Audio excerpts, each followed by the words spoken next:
Blind and Deaf, a biography of Helen Keller by Avery Carlson and Callie Duskin. Helen Adams Keller was born on June 27, 1880 in Tuscumbia, Alabama.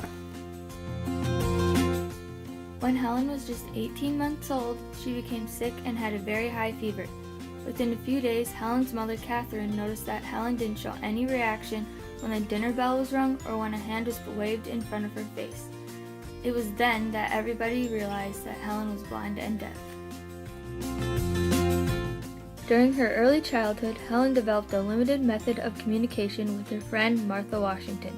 They created a type of sign language, and by the time Helen was 7, they invented more than 60 signs to communicate with each other. But during this time, Helen became very wild and had many raging tantrums. Looking for help, Helen's mother hired Anne Sullivan, one of Perkins Institute for the Blind's most recent graduates, to teach Helen how to communicate. In the beginning, Helen struggled to learn. Anne finally helped Helen make the connection between objects and their letters by taking Helen out to the water pump, placing one of her hands under the running water, and spelling out the word water on Helen's other hand.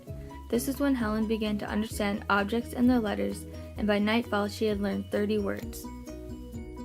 When Helen was 10 years old, she began speech classes at the Horace Mann School for the Deaf in Boston. A few years later, Helen attended the Wright Humanism School for the Deaf in New York City.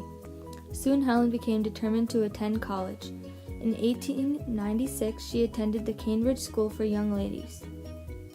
As Helen's story became more public, she began meeting famous and influential people. One of them was the writer Mark Twain. They became friends, and he introduced Helen to his friend Henry H. Rogers. Rogers was so impressed with Helen's talent, drive, and determination that he agreed to pay for her to attend Radcliffe College. During her time at college, Helen wrote her first book, The Story of My Life, which covered her transformation from childhood to 21-year-old college student. After Helen graduated from Radcliffe in 1904, at the age of 24, she settled to learn more about the world and how she could help improve the lives of others. She became a well-known celebrity and lecturer by sharing her experiences with audiences. During the 20th century, Helen tackled social and political issues such as women's suffrage. She helped found the American Civil Liberties Union and joined the American Federation for the Blind. Helen also became a member of the Socialist Party and wrote several articles about her views on socialism and world affairs. It was during this time that Helen first experienced public prejudice about her disabilities. For most of her life, the press had been supportive of her, but after she expressed her socialist views, some criticized her by calling attention to her disabilities. In 1936, Helen's beloved teacher and friend Anne Sullivan died, but this did not stop Helen from sharing her message. In 1946, Helen was appointed counselor of the International Relations for the American Foundation of Overseas Blind. Between 1946 and 1957, she traveled to 35 countries on 5 continents. Helen suffered a series of strokes in 1961 and spent the remaining years of her life at her home in Connecticut.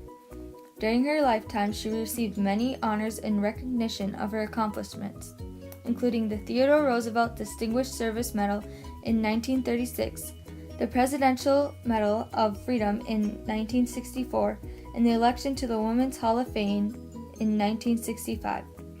Helen died in her sleep on June 1, 1968, just a few weeks before her 88th birthday.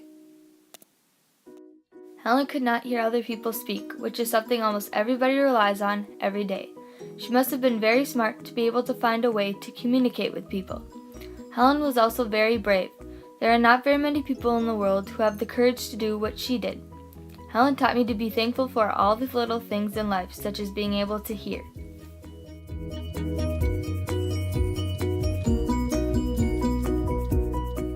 I would like to thank Avery Carlson for allowing me to use her poster to inspire this video. This wouldn't have been possible without her.